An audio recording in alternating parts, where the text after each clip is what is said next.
Hello guys, good morning muna dyan at good evening rito. Eto ha, pag-usapan natin, merong i-forward sa akin. Ito ay isang INC, member ng Iglesia ng Kulto pero nasa ibang bansa na rin siya. At hindi ko pa 'to napapanood, no.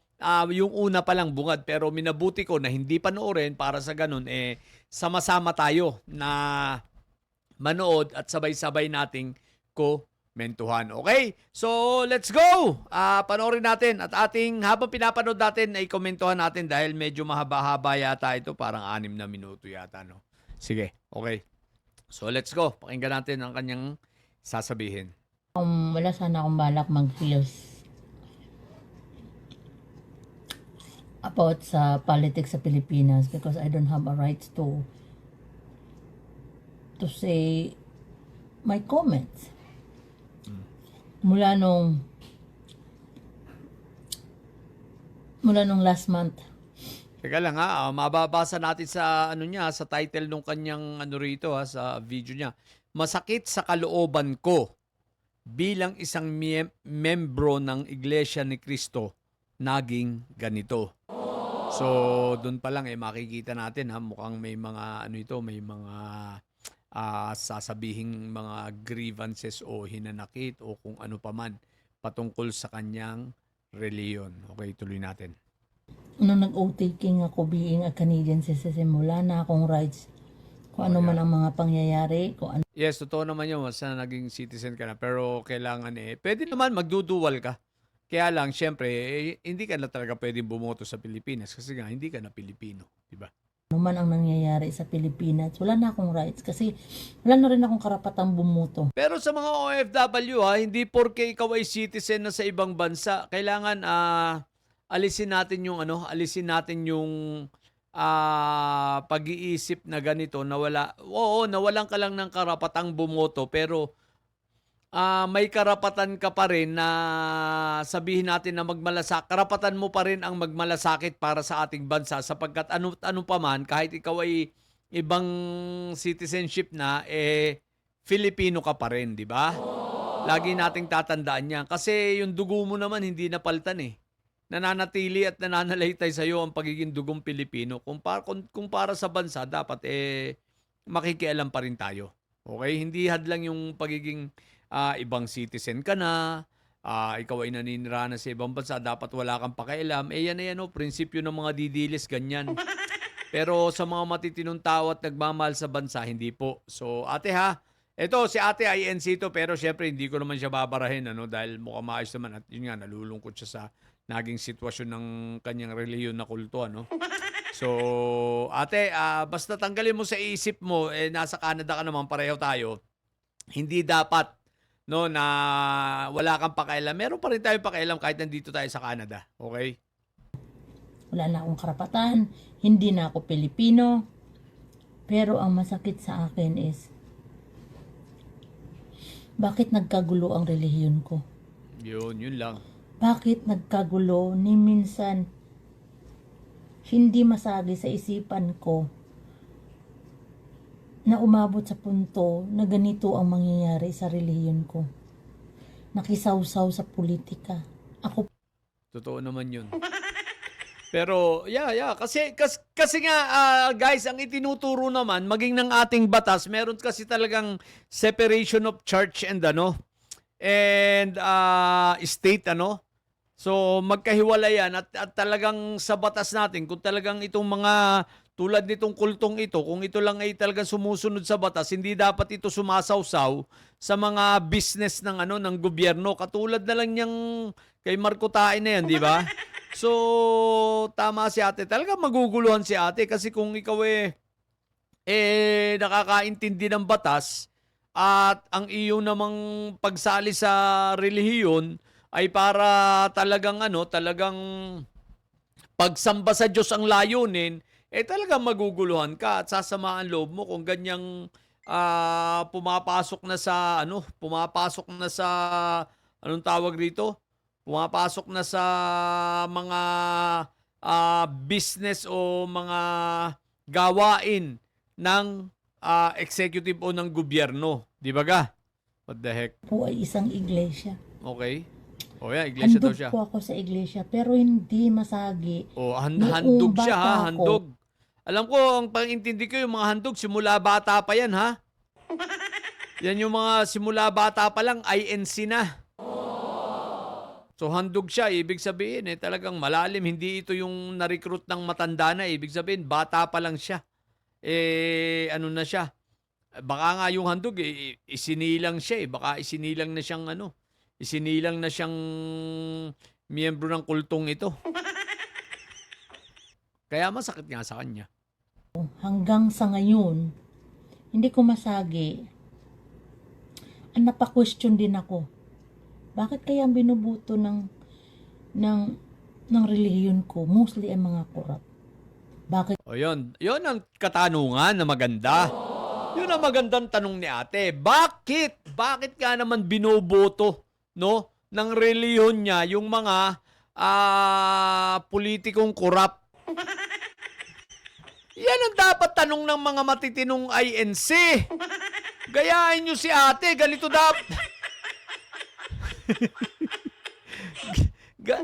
ganito dapat ang pag-iisip ninyo. Diba? Ganyan ang dapat na tama mga pag-iisip, no? Salute ate ha, saludo ako sa iyo ha.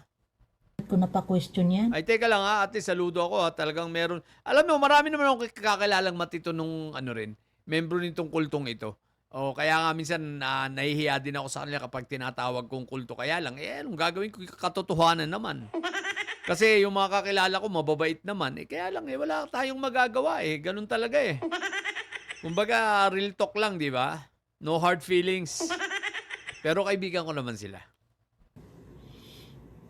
Nung dumating ako dito sa Canada, walang mga kandidatong pumapasok sa simbahan. Oo, bawal dito yan. Walang pumapasok sa simbahan namin dito sa Canada. Walang kandidato nang hihingi ng tulong sa simbahan namin sa Canada. Ayun, malayong-malayo talaga rito. Bawal dito yung ganun. Bawal dito kahit yung ayaw manulisin. Diyan lang naman sa Pilipinas yan at ginawang kultura nitong mga kulto no? Ginawang negosyo, ginawang para pagkakitaan talaga. Di mo nga alam. Eleksyon na pala dito. Yeah, oo, tama. Hindi mo Pero mawawala bakit, yan. kung wala namang kasalanan si Marcoleta, bakit hindi niya patunayan sa hukuman? Correct! Yan ang sinasabi ko, mga INC, makinig kayo rito sa kapatid ninyo sa pananampalatayang mga hinayupa kayo. Kaya buti si ate na sa tamang pag-iisip, yan ang tama. Marcoleta, kung wala kang palang kasalanan, bakit hindi mo harapin? Bakit hindi mo harapin sa hukuman? At sa hukuman, bibigyan ka ng pagkakataon na ipagtanggol ang iyong sarili, linisin ang iyong sarili at patunayan na ikaw ay walang pagkakasala. Hindi yung gagamitin mo ang inyong reliyon, uutuin mo yung mga miyembro, isasama mo, idadamay mo pa. Palibasa ang marami sa mga miyembro ninyo ay uto-uto, ganyan na nangyayari. Hindi lang basta uto-uto, bobo at tanga pa, di ba? Anong nangyayari? Di ganyan, susunod naman sa inyo, magpupuyat doon, maglalagay ng tent, doon tutulog, bibigyan ng 100 piso, yung iba hindi pa nakakakain, pati yung matatanda, habang kayo, pagkatapos yung magsalita sa entablado, uuwi, matutulog sa aircon na bahay, at tumatawa habang nagkakape. At sinasabi sa inyong sarili, kita nyo, dami na naman naming nauto.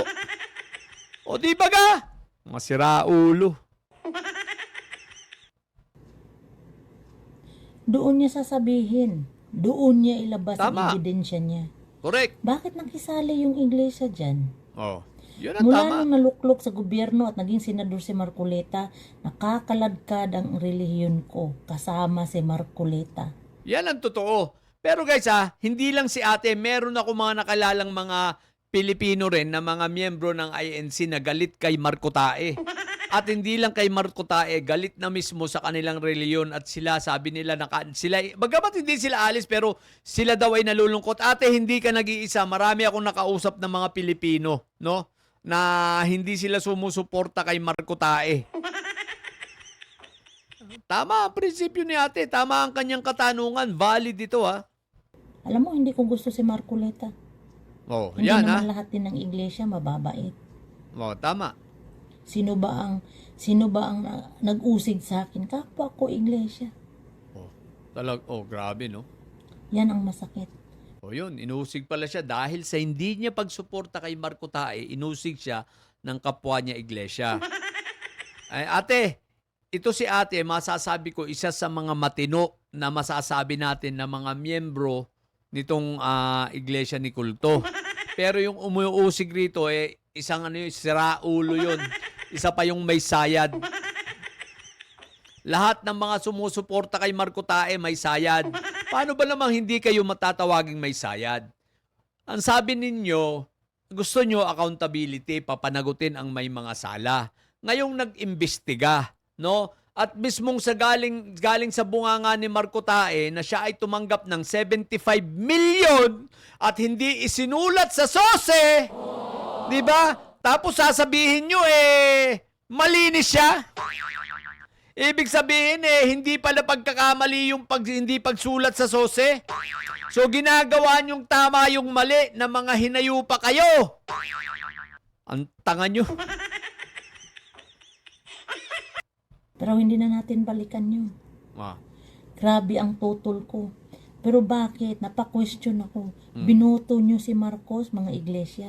Binuto nyo si Duterte. Correct. Tapos ngayon, patatalsikin nyo ang isa? Iluluklok din nyo ng isa? Tama. Accountability? Oh, yan. Masakit sa tenga ang accountability. Pero ang kinukup-kup nyong kandidato may kaso. Tama! Talagang bilibo kay ate.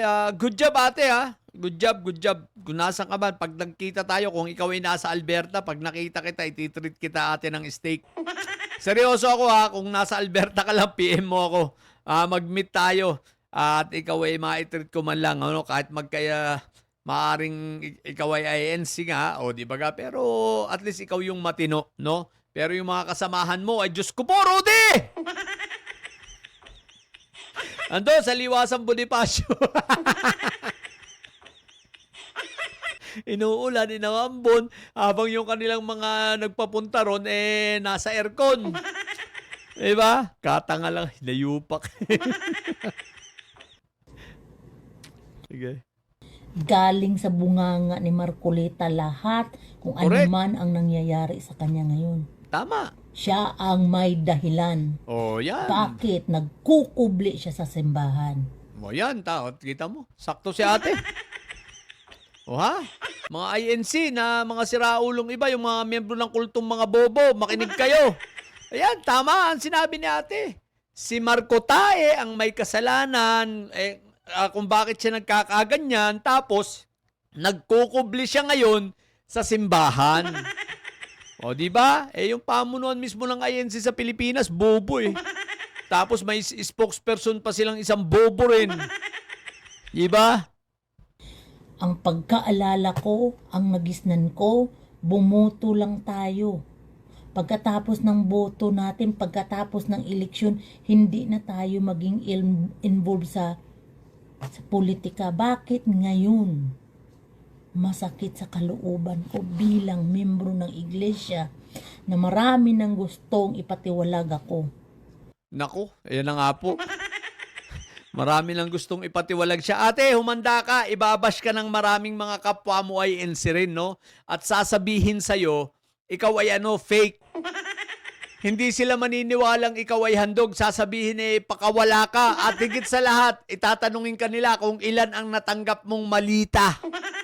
Kaya maghanda ka na, ate, ha? Ihanda mo na ang mga malita mo dyan.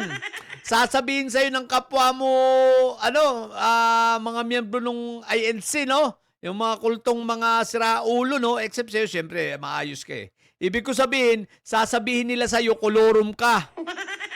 At ikaw ay binayaran at tumanggap ng malita. Expect mo na yan, ate, ha? Lahat ng comment, kailangan sumang-ayon ka lang sa kanila. Alam mo, Mali wala yun, akong mali. problema sa relihiyon ko. Nasunod ko lahat. Pero hindi ko kayang sundin kung ano man ang nangyayari sa gobyerno. na-involve ang isang membro ng iglesia na pakasinungaling na si Marcoleta. Tama. Wala siyang kasalanan. Bakit siya tumakbo sa simbahan? Tama! Kung wala ka, Marco Tae, makinig ka, kung wala kang kasalanang inayupa ka, bakit ka tumakbo sa simbahan nga naman? Apakasira ulo mo lang no? Di bale, ilang araw na lang kung nasa kulungan ka. Di bale ate, ilang araw na lang naman nasa kulungan na yan. Kaya, pabayaan mo lang ate. Ha? Tumawa ka lang ng pasikreto. Basta ihanda mo ang iyong sarili at sasabihan ka ng mga didilis na mga INC na ito na na ilan ang nakatanggap ka ng malita. Doon siya sa korte tumakbo. Harapin niya, patunayan niya na wala siyang kasalanan. Correct. Bakit doon siya nagkukublit ng hihingi ng tulong sa simbahan? Magkano bang bigayan ni Marcoleta sa iglesia? Ititiwalag niyo naman ako. Ayan na! INC! Kulto! Yan sarili nyo ng miyembro ang nagtatanong magkano ang bigayan. Mismong inyong miyembro na ang nagsasabi magkano ang bigayan. Nanyo! Diyan pala nagkakabigayan ng malita pero ate, kawawa naman yung mga nagrarally. Ang bigayan, 150 tsaka 100, no? Isipin mo, kinikbak na nung mga organizer. Nung mga coordinator. Tapos yung isang matanda, pinababaya, 100 lang ang binigay, tapos wala pang libreng pagkain. What the heck? Kasi, kontrabida ako, kagaya nung kamembro ko din sa iglesia, sabi niya, kalabanin mo bang iglesia? Bakit ko kalabanin kung kaya ko namang umalis dyan? Tama. Umalis ka na, ate. Kami lang ng Diyos. Ang Diyos ang nakakaalam sa buhay ko. Pero guys, mahirap nga naman totoo. Pero ate, umalis ka na yan. Kaya si ate kasi isang handog So, ibig sabihin, almost parang ang buong buhay niya, kung totoong tama yung pagkakaintindi ko sa isang handog so halos buong buhay niya, nandyan na siya sa relihiyon na yan. Medyo masakit nga naman. Tapos minahal pa niya. Kumbaga, maaaring nung kabataan niya, aktibo siya dyan. Di ba ga? Masakit nga naman. Kung sino pa yung makadiyos, sila pa ang maraming makasalanan na tao. Yung masakit sa kalooban ko. Kasi hindi ito. Tahimik ang relihiyon ko noon nang nagisnan ko. Pero bakit ngayon? Yun nga, kasi simula nung mawala na pero minsan nagkakamali ako, Eranyo. Kasi si Eduardo na ngayon Sino ba yung pinalitan nitong si Eduardo, yung tatay, di ba? Si Eddie. Ewan ko, anong pangalan nun? Basta yun. Dati kasi matino daw, sabi. Maayos ang pamamalakad. Pero nung umupo na itong si Eduardo, talaga si Raulo. Paano ba naman? Paano hindi magiging hindi si Raulo yan? Isipin mo, ang nanay winalang hiya, di ba? May sakit na pero halos ewan ko, parang ipinakulong pa yata Hindi ako sure doon sa nanay, pero parang yun narinig ko. Alam ko may sakit na at ang nag-aalaga ay yung kapatid, no? Tapos yung kapatid niya na si Angel Manalo ay nakakulong pa hanggang ngayon. Ginawa ng kaso, ginawa ng mga tanim baril, di ba? So napakasira ulo nitong leader ng iglesia ngayon na ewan ko kung bakit sinasamba nila na hindi nila nakikita ang katarantaduhan. Yan ba ang maayos? Yung kapatid pinakulong. Tapos hanggang ngayon nakakulong, 'di ba? Wala pang judgment, kailan pa 'yun? Napakatagal na. 'Di ba? Tama kasi kung buong buhay niya naging INC siya, so nakita niya ang pagkakaiba. Nakakalagkad. Kahit sino-sino na lang. Ngayon talagang hinubad na nila. Yun. Pinoprotektahan nila. Sinasabi nila accountability. Pero bakit? Iglesia, bakit? Ang kinukup-kup nyo, ang binubuto nyo. Saan ko ba galing yan? Mula nung nandito ako sa Canada, doon ko naisip. Pero ano at least good thing pa rin ate nagkaroon ka ng realization, 'di ba? Na mali talaga ang ginagawa na ng iyong reliyon, 'di ba? Tulad yan, isipin mo, yung binoboto nyo, mga corrupt din naman.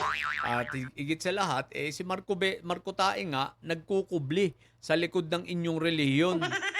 Di ba? At kinukonsinti ng mga pamunuan ninyo, kinukonsinti nitong mga miyembro. Puro nga may sayad eh. What the heck? Bakit dito, ang simbahan natin na iglesia dito sa Canada, walang pumapasok na kandidato na iba nanghihingi ng tulong? Iba dito, iba rito. Pero naku-curious ako, sino ang nag-aano sa kanya? Sino ang papaano sa kanya? Expel o nagpapatiwalag? Mga kasama niya rito rin sa Canada? Ano kaya? Bakit sa Pilipinas? Nung na may nabasa din ako, may narinig din akong balita, hindi naman pala galing sa atin yan. Sa panahon lang pala ni ni Manuel Rojas, nagsimula yan. Na isang boto lang tayo. Okay. Nagsimula sa panahon ni Manuel Rojas. Yeah, presidente si Manuel Rojas eh. Yung iglesia ba si Manuel Rojas? Di ba si Manuel Rojas ay tatay ni Mar Rojas? Tama ba ako? Lolo ni Manuel Rojas, Ang tatay ni Mar Rojas ay yung kasama ni Ninoy. Kasama ni Ninoy. So tatay si Manuel Rojas, tatay. Iglesia ba yun? Hindi ko alam. Totoo siguro. Binabayaran tayo kasi hindi mamatay-matay. Hindi, totoo na yun. Yun talaga ate. Walang kaduda-duda yun. Totoo yun. Marami ng mga ebidensyang lumabas dyan. Marami ng mga voice recording na lumabas dyan. Totoo yun. Issue na yan eh. Ngayon ko na pag-isip-isip, bakit natin binuboto ang mga korap? Walang pagbabago ang Pilipinas. Yeah, dahil dyan sa mga INC na yan, na mga siraulo, mga kulto. Sabi natin palagi, leksyon sa simbahan. Hindi ito ang bayan natin. Bakit? Ang bayan Bakit sumasama tayo sa gulo kung hindi naman pala bayan natin to? Correct, dahil ang turo sa inyo, ang bayan ninyo ay yung bagong hindi dito kundi yung sa kabilang buhay, di ba? Sa bagong Israel. Yun ang inyong bayan eh. Yun ang pagkakaintindi ko sa turo. Correct me if I'm wrong, ha? Pero siya nga naman. Di ba? Ang punto di pala ninyo ito bayan eh. Bakit pa kayo nakikisawsaw sa politiko, di ba? Politika. Ang pagsisikapan natin mabago ang puso't isip natin. Yan. Malinis siya para makarating tayo sa bayang banal. Yan Yun. ang tinatak nyo. Yan sa bagong Jerusalem. Yun. Ang bayang banal, ang bagong Jerusalem. Ewan ko kung tama ako Tingnan natin. Sa utak namin noon. Bakit iniintindi natin ang sanlibutan? Palagi wag intindihin ang sanlibutan. Yeah, tama nga naman. Huwag intindihan sanlibutan. Yung turo, ate yung turo, hindi ginagawa talaga no? Mga INC, mga siraulo! Yung turo ninyo mismo, sinusuway ninyo! Mga pasaway talaga kayo, mga hinayupa kayo. Huwag makisali sa mga sanlibutan na mga bagay-bagay. Bakit nangyayari na ngayon? Guys, kasi pag yung sinabi nilang yung sanlibutan, eto yung kagaya ng mga nasa paligid. Kaya nga binabawal sa kanila ang mga paglalasing, pag-iinom, dahil yan ay mga gawaing makasanlibutan. Di pati itong politika, yan ay mga gawaing makasanlibutan yan.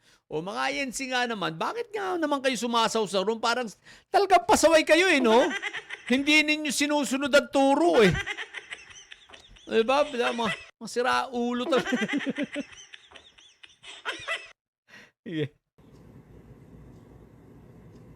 Kung may kasalanan, allegation pa lang, harapin na nila sa husgado. Tama. Huwag sa mga tao, ni minsan, Walang Yes, tama. Yun ang tamang venue, husgado, korte. 'Di ba? Kung ikaw ay labasan ng mga kasong ganyan, harapin mo. Hindi yung tatakbo ka sa miyembro, magpapasaklolo ka, tapos magrarally-rally kayo, tapos pag may mga nahuli, sasabihin nyo, inaapi kayo. Tapos magpapa-victim kayo, mga hinayupa kayo. Buti kung kayo lang ang napeperwisyo, kaso pati yung mga taong walang kinalaman, mga inosente, yung mga maliliit na taong mga kababayan natin, nadadamay sa kalokohan nyo eh. Mga hinayupa kayo eh. alam sa batas. Sunod-sunuran na lang ba? Hanggang saan kayo dadalhin mga tao sa Pilipinas? Kala ko ate hanggang saan ng 20 pesos po. Corneto, commercial lang yan. Corneto, bakit naman? Masarap mamuhay na kunti lang ang Tama. korupsyon. Tama. Oh, pag may nakarinig nitong iglesia, ititiwalag ako. Kasi palagi niyan sinasabi nila sa akin, yung mga kamag-anak ko, yung mga kaibigan ko na kamembro ko sa iglesia, iuulat kita, ipatitiwalag kita. Hindi na ako natatakot ngayon. Yan si ate yan. Kasi Tama, huwag ka palagi matakot. sinasabi ko sa Diyos, ikaw ang may alam sa buhay ko. Tama ate. Good job. Ang importante, manalangin. Pero guys, no, mararamdaman mo mahal na mahal niya ate, seryoso siya sa no. She's a godly woman actually. Kita mo sa kanya na ayan, naluluha-luha siya na alam mo na nasasaktan din naman talaga siya dahil nga sa nangyari sa kanyang reliyon. Kasi nga minahal niya wala tayong magawa eh. And binaboy naman itong mga politiko na kagaya ni Marco Tae. Diba ga? Hangin ako na may peace of mind na hindi ganito kagulo ang sinusunod kong relihiyon. Okay. So, pero ate, advice ko sa iyo, ate, mas maganda niyan. Kung itiwalag ka na lang kasi ganun din eh. Actually, palagay ko magkakaroon ka pa ng peace of mind. Then, mag-research, maghanap ng katotohanan. Marami naman tayo dyan. Ikaw dyan, baka andyan ang Catholic, andyan ang mga Protestant, andyan ang mga born again. Maraming religion. Huwag ka lang pupunta sa KOJC, isa pa yung kulto, di ba? So, tumingin ka, mag-research, mag-search ka. Soul searching. Wow! Soul searching. Hindi, pero ate seriously, kung mapapanood mo ito, kung tiwalag ka, pwede nga. Huwag ka lang maghintay na itiwalag. Tumiwalag ka na talaga dahil talagang mali na yung iyong kinasasamahan ngayon. Bagamat ito ay masakit, pero I think para kang mabubunutan ng tinik kapag umalis ka dyan. Makakahinga ka. At mararamdaman mo na, wow, masyado kang nagapos or naitanikala ka. Diba? Naigapos ka sa mahabang panahon sa relihiyong yan. Okay? So, anyway, ate, good job saludo ako sa iyo. At kakaiba ka sa mga... ikaw ay bahagi ng iilan na matino sa reliyon na yan sapagkat ang majority ng miyembro sa reliyon na yan ay mga siraulo talaga. Okay? So, salamat na lang at nandyan ka na at least kakaiba ka at ikaw ay nasa tamang pag-iisip. So, pagpatuloy mo yan ate, good job tulad ng sabi ko, alis ka na dyan, humanap ka na lang ng iba na mas magkakaroon ka pa ng peace of mind. Okay? So, yun lang po. Salamat sa lahat at yun lang. Hindi pala ako nakalive. Kala ko, feeling ko nakalive ako no? What the heck? So, mga bobong didilis at may sayad dyan na nyo, ang tatay nyo ay preso, ang BP nyo ay bobo. Manatili kayo mga bobo at may sayad sapagkat ang may sayad ay laging high blood. Bye!